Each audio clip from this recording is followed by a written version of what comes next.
നമസ്കാരം. നമ്മളിന്നിവിടെ പഠിക്കാൻ പോകുന്നത് ഇ വേ ബില്ല് എങ്ങനെ ജനറേറ്റ് ചെയ്യാം, അതായത് ഓൺലൈനായിട്ട് നമുക്ക് എങ്ങനെ ഇ വേ ബില്ല് എടുക്കുക എന്നതിനെ കുറിച്ചുള്ള വീഡിയോ ആണ്. അപ്പം നമുക്ക് ഇ വേ ബില്ല് എടുക്കാൻ വേണ്ടി നമുക്കൊരു യൂസർ ഐ ഡിയും പാസ്വേഡും നമ്മൾ ക്രിയേറ്റ് ചെയ്തിരിക്കണം. അതായത് ഇ വേ ബില്ലിൽ നമ്മൾ രജിസ്റ്റർ ചെയ്യണം. അത് ഓൾറെഡി നമ്മൾ ചെയ്തിട്ടുണ്ട്. എങ്ങനെയാണ് ഇ വേ ബില്ലിൽ രജിസ്റ്റർ ചെയ്യുക എന്നുള്ള വീഡിയോ നമ്മൾ ഇതിന് മുന്നേ പോസ്റ്റ് ചെയ്തിട്ടുണ്ട്. അപ്പോൾ നമുക്ക് ആ യൂസർ ഐ ഡിയും പാസ്വേഡും വെച്ചിട്ട് നമുക്ക് എങ്ങനെ ഇ വേ ബില്ല് ജനറേറ്റ് ചെയ്യാം. അപ്പോൾ ആദ്യം നമ്മൾ ഇ വേ ബില്ലിൻ്റെ സൈറ്റിലേക്ക് വരാം. നിങ്ങൾ ഗൂഗിൾ ക്രോമിൽ എടുത്തതിന് ശേഷം ഇവിടെ നിങ്ങൾ ഇ വേ ബിൽ എന്ന് ടൈപ്പ് ചെയ്ത് കൊടുക്കുക. അപ്പോൾ നമുക്ക് കാണാം eWaybill.nic.in എന്നുള്ളൊരു സൈറ്റ് കാണാം. അതിൽ ക്ലിക്ക് ചെയ്യാം. അപ്പോൾ നമുക്ക് ഇങ്ങനെ ഒരു ഇൻ്റർഫേസ് ആകും വരും. അതായത് നമ്മൾ ഇ വേ ബില്ലിൻ്റെ ഇപ്പോൾ പുതിയ വർഷം 2022 ലോഗായിട്ട് ഇങ്ങനെ വന്നിട്ടുണ്ടാവും. അപ്പോൾ നിങ്ങൾക്ക് ഇവിടെ കാണാം, ഇവിടെ റൈറ്റ് സൈഡിൽ കാണാം, ഈ സ്റ്റാറ്റിസ്റ്റിക്സിൻ്റെ നേരെ റൈറ്റ് സൈഡിൽ കാണാം ലോഗിൻ എന്നുള്ളൊരു ഓപ്ഷൻ. അതിൽ ക്ലിക്ക് ചെയ്യാം. അപ്പോൾ ലോഗിൻ ക്ലിക്ക് ചെയ്ത് കഴിഞ്ഞാൽ കാണാം നിങ്ങൾക്ക് യൂസർ നെയിമും പാസ്വേഡും ചോദിക്കുന്ന കോളം കാണാം. അവിടെ നിങ്ങളെ യൂസർ നെയിമും പാസ്വേഡും കൊടുത്തതിന് ശേഷം അവിടെ ക്യാപ്ച ഉണ്ട്, അത് എൻ്റർ ചെയ്തതിന് ശേഷം ലോഗിൻ ചെയ്യുക. അപ്പോൾ നമ്മളിവിടെ യൂസർ നെയിമും പാസ്വേഡും കൊടുത്തിട്ടുണ്ട്. അതുപോലെ തന്നെ ഈ ഒരു ക്യാപ്ച കോഡ് നമ്മൾ എൻ്റർ ചെയ്ത് കൊടുത്തിട്ടുണ്ട്. എന്നിട്ട് ഇവിടെ ലോഗിൻ ക്ലിക്ക് ചെയ്യാം. അപ്പോൾ ലോഗിൻ ക്ലിക്ക് ചെയ്ത് കഴിഞ്ഞാൽ നമുക്ക് ഇങ്ങനെ ഒരു ഇൻ്റർഫേസ് ആകും വരിക. അവിടെ നമ്മളെ യൂസർ നെയിം അതുപോലെ നമുക്ക് പാസ്വേഡ് നമുക്ക് ചേഞ്ച് വരുത്തണം എന്നുണ്ടെങ്കിൽ ഇവിടെ ചേഞ്ച് വരുത്താം. ഓൾഡ് പാസ്വേഡ് ചേഞ്ച് വരുത്താൻ വേണ്ടിയിട്ട് ഇങ്ങനെ ഒരു ഇൻ്റർഫേസ് വരുന്നത്. അപ്പോൾ നിങ്ങൾക്ക് പാസ്വേഡ് ഇവിടെ ചേഞ്ച് വരുത്തണ്ട എന്നുണ്ടെങ്കിൽ നിങ്ങൾ ഇവിടെ എക്സിറ്റ് അടിക്കുക. അപ്പോൾ നിങ്ങൾക്ക് കാണാം, അതായത് നിങ്ങൾ ഇ വേ ബില്ലിൻ്റെ നിങ്ങളുടെ സൈറ്റിലേക്ക് നിങ്ങൾ വന്നിട്ടുണ്ടാവും. അവിടെ നിങ്ങൾക്ക് കാണാം e way bill consolidate, e way bill report, കാര്യങ്ങളൊക്കെ ഇവിടെ നമുക്ക് കാണാം. അപ്പോൾ നമുക്ക് ഈ ഒരു പുതിയൊരു ഇ വേ ബില്ല് ജനറേറ്റ് ചെയ്യാൻ വേണ്ടി നിങ്ങൾ ഇ വേ ബില്ലിൽ നിന്ന് കാണാൻ ഏറ്റവും മുകളിൽ കാണുന്ന ഈ ഒരു കോളത്തിൽ ക്ലിക്ക് ചെയ്യുക. എന്നിട്ട് ഇവിടെ കാണുന്ന ജനറേറ്റ് ന്യൂ എന്നുള്ള ഒരു ടാബ് ഉണ്ടാവും, അതിൽ ക്ലിക്ക് ചെയ്യുക. അപ്പോൾ നമുക്ക് ഇങ്ങനെ ഇൻ്റർഫേസ് ആയി വരും. അതായത് ട്രാൻസാക്ഷൻ ഡീറ്റെയിൽ, അതേപോലെ നമ്മുടെ കമ്പനിയുടെ പേരും കാര്യങ്ങളൊക്കെ അതിന് മുകളിൽ കാണാം. അപ്പോൾ നമുക്ക് ഇവിടെ കാണാം നമ്മളെ സപ്ലൈ ടൈപ്പ് ഔട്ട്വേർഡ്, ഇൻവേർഡ്. അപ്പോൾ നമ്മൾ സെയിൽസ് ഒക്കെ വരുമ്പോൾ നമ്മൾ ഔട്ട്വേർഡിലെയാണ് കാണിക്കേണ്ടത്. അതുപോലെ എക്സ്പോർട്ട് ചെയ്യുകയാണെങ്കിൽ എക്സ്പോർട്ടിൻ്റെ കേസ് ഇവിടെ വരണം. അതുപോലെ മറ്റു കാര്യങ്ങളൊക്കെ ഇവിടെ ഉണ്ട്. അപ്പോൾ നമുക്ക് മെയിനായിട്ട് ഔട്ട്വേർഡ്, ഇൻവേർഡ് ആണ് വരുന്നത്. അതായത് ഔട്ട്വേർഡ് എന്ന് പറഞ്ഞു കഴിഞ്ഞാൽ നമ്മളെ സെയിൽസ് ചെയ്യുമ്പോഴും, ഇൻവേർഡ് ആകുമ്പോൾ നമ്മൾ ഡെബിറ്റ് നോട്ടായിട്ട് വാങ്ങുമ്പോഴോ അല്ലെങ്കിൽ പർച്ചേസ് ആയിട്ട് ഇങ്ങോട്ട് വരുമ്പോഴൊക്കെ നമുക്ക് അൺരജിസ്റ്റേർഡ് ഡീലർ കയ്യിൽ നിന്നൊക്കെ വാങ്ങുമ്പോഴാണ് നമുക്ക് ഇൻവേർഡ് വരുന്നത്. അപ്പോൾ ഇവിടെ ഔട്ട്വേർഡ് ആണ്, നമ്മൾ സെയിൽസ് ആണ് ചെയ്യുന്നത്. അതേപോലെ നിങ്ങളിപ്പോൾ ഈ ബില്ല് അടിക്കുന്ന സമയത്ത് നിങ്ങൾ ആ ബില്ല് എന്തായാലും പ്രിൻ്റ് എടുത്ത് കയ്യിൽ വെക്കാം. എന്നിട്ട് നിങ്ങൾ ആ ഇൻവോയ്സിൻ്റെ നമ്പറാണ് ഡോക്യുമെൻ്റ് നമ്പർ കാണിക്കേണ്ടത്, അതിൻ്റെ ഡേറ്റ്, അതിൻ്റെ ട്രാൻസാക്ഷൻ ടൈപ്പ് റെഗുലർ പേഴ്സൺ ആണോ സപ്ലൈ ചെയ്യുന്നുണ്ടെങ്കിൽ അത് നിങ്ങൾ കാണിക്കുക. ഒരു അൺരജിസ്റ്റേർഡ് ഡീലർ ആണെങ്കിൽ നിങ്ങൾ എന്ത് ചെയ്യുക, അവിടെ URD കൊടുക്കുക. അല്ലെങ്കിൽ അത് ഇപ്പോൾ റെഗുലർ നിങ്ങൾ സപ്ലൈ ചെയ്യുന്ന ആളാണെങ്കിൽ റെഗുലർ ആണ്, അല്ലാതെ നിങ്ങളൊരു അൺരജിസ്റ്റേർഡ് ഡീലർ ആണെങ്കിൽ അവിടെ ബിൽ ടു ഷിപ്പ് ടു എന്ന് കൊടുക്കുക നിങ്ങൾക്ക് വേണമെങ്കിൽ. അപ്പോൾ ഇനി അടുത്തതായി നമ്മൾ പറയാൻ പോകുന്നത് അതായത് നമ്മുടെ കമ്പനിയുടെ ഡീറ്റെയിലും കാര്യങ്ങളൊക്കെ അവിടെ വന്നിട്ടുണ്ട്. അതുപോലെ തന്നെ പിന്നെ ഡോക്യുമെന്റ് ഡേറ്റ് ഡിഫോൾട്ടായിട്ട് വരിക. അപ്പോൾ ഡോക്യുമെന്റ് ഡേറ്റ് ഡിഫോൾട്ടായിട്ട് വരിക. അപ്പോൾ നമ്മൾ ബില്ല് ജനറേറ്റ് ചെയ്യുന്ന സമയത്ത് നമ്മൾ കറക്റ്റ് ആ ഡേറ്റ് തന്നെ ഈ ബില്ല് എടുക്കാൻ നോക്കുക. അതേപോലെ തന്നെ നിങ്ങൾ റെഗുലർ ആണ് കസ്റ്റമർ എന്നുണ്ടെങ്കിൽ നിങ്ങൾ ആ റെഗുലറായിട്ട് ഓട്ടോമാറ്റിക്കായിട്ട് ഡിഫോൾട്ടായിട്ട് വരും. പിന്നെ നിങ്ങളുടെ അഡ്രസ്സും കാര്യങ്ങളും ഇവിടെ ഡിഫോൾട്ടായിട്ട് വരും. അതായത് ആരാണോ ഈ ബില്ല് എടുക്കുന്നത് അവരെ യൂസർ ഐ ഡി ലോഗിൻ ചെയ്ത് കഴിഞ്ഞാൽ ഓട്ടോമാറ്റിക്കായിട്ട് ഇവിടെ വരും. ഇനി അടുത്തത് നിങ്ങൾ ആർക്കാണ് സപ്ലൈ ചെയ്യുന്നുണ്ടെങ്കിൽ അവരെ GST നമ്പർ മാത്രം ഇവിടെ കൊടുക്കുക. പിന്നെ നിങ്ങൾ ഷിപ്പ് ചെയ്യുന്നത് എങ്ങോട്ടാണെങ്കിൽ ആ അഡ്രസ്സ് സെപ്പറേറ്റ് കൊടുക്കുക. അപ്പോൾ ഞാനിവിടെ ആ ഒരു ഡീറ്റെയിൽ കൊടുക്കാൻ പോവാണ്, GST നമ്പർ ഇവിടെ എൻ്റർ ചെയ്ത് കൊടുക്കാൻ പോവാണ്.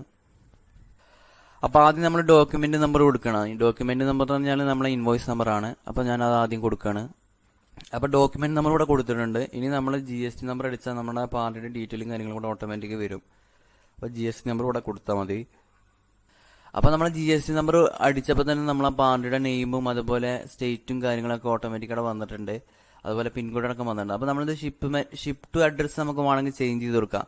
അത് നമ്മൾ ഈ ഷിപ്പ്മെന്റ് എങ്ങോട്ടാണ് നടത്തുന്നുണ്ടെങ്കിൽ ആ അഡ്രസ്സ് നമുക്കിവിടെ ചേഞ്ച് ചെയ്ത് കൊടുത്തിട്ട് നമുക്ക് എന്ത് ചെയ്യുക, സേവ് ചെയ്യുക. അപ്പോൾ ഞാൻ ഈ ഷിപ്പ് അഡ്രസ്സ് വേറെ സ്ഥലത്തേക്കാണ് പോകുന്നത്. അപ്പോൾ ഞാൻ ആ അഡ്രസ്സ് ചേഞ്ച് ചെയ്യാൻ പോവാണ്. അപ്പോൾ നമ്മൾ ഷിപ്മെന്റ് അഡ്രസ്സ്, അതായത് നമ്മൾ ബില്ല് സപ്ലൈ ചെയ്യുന്ന അഡ്രസ്സ് ചേഞ്ച് വരുത്തിയിട്ടുണ്ട്. നമ്മൾ വേറൊരു സ്ഥലത്തേക്കാണ് കൺസൈനായിട്ടാണ് നമ്മൾ സപ്ലൈ നടത്തുന്നത്. അപ്പോൾ നമ്മൾ വേറെ അഡ്രസ്സ് ഇവിടെ കൊടുത്തിട്ടുണ്ട്. അപ്പോൾ നമുക്ക് നിങ്ങൾ അതാത് അഡ്രസ്സിലേക്കാണ്, നിങ്ങൾ ആ പാർട്ടിയുടെ അതാത് അഡ്രസ്സിലേക്കാണ് സപ്ലൈ നടത്തുകയാണെങ്കിൽ പിന്നെ ഡിഫോൾട്ടായിട്ട് കടന്നാൽ മതി. നമ്മൾ സപ്ലൈ നടത്തുന്നത് വേറെ സ്ഥലത്തേക്കാണ്, നമ്മൾ വാങ്ങുന്ന ആൾ ഇതുമാണ്. അപ്പോൾ അതുകൊണ്ട് കൺസൈനർ ആയിട്ടാണ് നമ്മളിവിടെ, ഇവിടുത്തെ കൺസൈനി ഇത് ബയ്യർ ആയിട്ടാണ്. അപ്പോൾ അതുകൊണ്ട് നമ്മൾ അങ്ങനെയാണ് സപ്ലൈ നടത്തുന്നത്. എന്നിട്ട് നമ്മൾ പ്രൊഡക്റ്റിന്റെ ഡീറ്റെയിൽ ഇവിടെ കൊടുക്കുക. എന്നിട്ട് എന്ത് ചെയ്യുക, നിങ്ങൾ ഇത് കൺസോൾട്ടേറ്റ് ആയിട്ട് പ്രൊഡക്റ്റിന്റെ ഡീറ്റെയിൽ കൊടുത്താൽ മതി.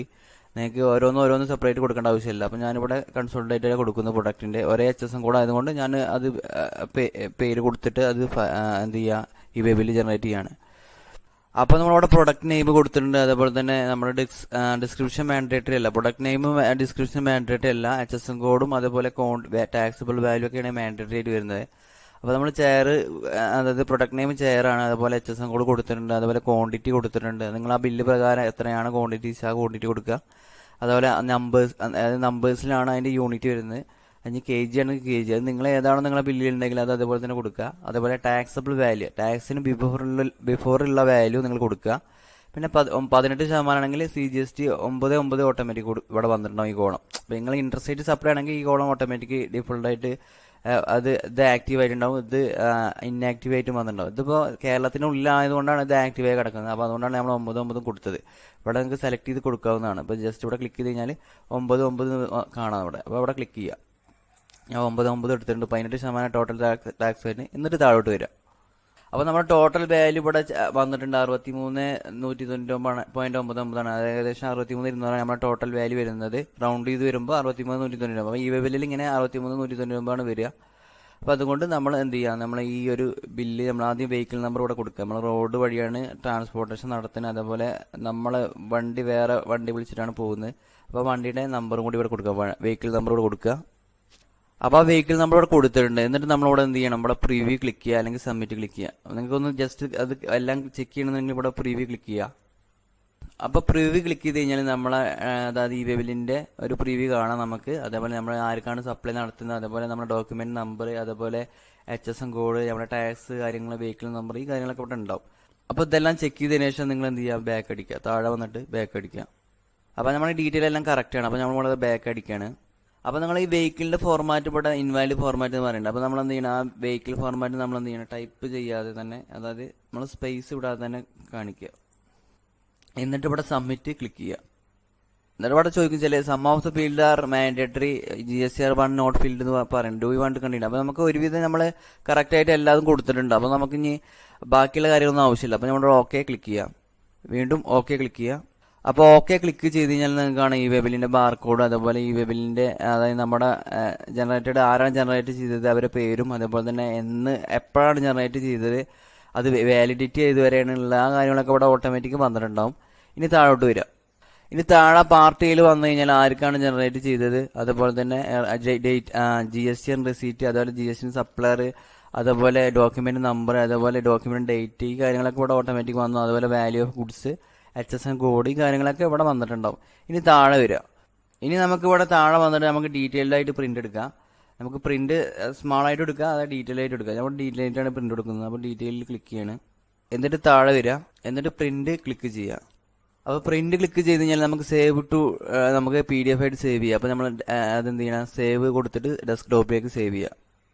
അപ്പോൾ ഞാൻ ഡെസ്ക്ടോപ്പിലേക്ക് സേവ് ചെയ്യാണ്. ഞാൻ ഡെസ്ക്ടോപ്പ് സെലക്ട് ചെയ്തിട്ട് ഇവിടെ സേവ് ക്ലിക്ക് ചെയ്യാണ്. ഇനി ഡെസ്ക്ടോപ്പിൽ നിന്ന് ഞാനത് ഓപ്പൺ ചെയ്യാണ് ഈ വെബില്. അപ്പോൾ നമ്മളെ ഈ വെബില് ജനറേഷൻ കംപ്ലീറ്റ് ആയിട്ടുണ്ട്. അപ്പോൾ നമ്മൾ ഈ വെബില് നമ്മൾ ഉപയോഗിച്ചിട്ടാണ് നമ്മൾ എന്ത് ചെയ്യുന്നത്, സപ്ലൈ നടത്തുന്നത്. അപ്പോൾ നമ്മൾ നമ്മുടെ ഇൻവോയ്സിൻ്റെ കൂടെ ഈ ഒരു വെബിലും കൂടി അറ്റാച്ച് ചെയ്തിട്ട് നമ്മൾ എന്ത് ചെയ്യണം, നമ്മളെ ട്രാൻസ്പോർട്ടറോ അല്ലെങ്കിൽ നമ്മളെ വെഹിക്കിളിൽ ആരാ പോകുന്ന അതിൻ്റെ കൂടെ നമ്മളത് കൊടുക്കണം. അപ്പോൾ ഈ വെബിൽ എങ്ങനെ എടുക്കേണ്ട കാര്യം മനസ്സിലായി വിചാരിക്കണം. എന്തായാലും നന്ദി, നമസ്കാരം.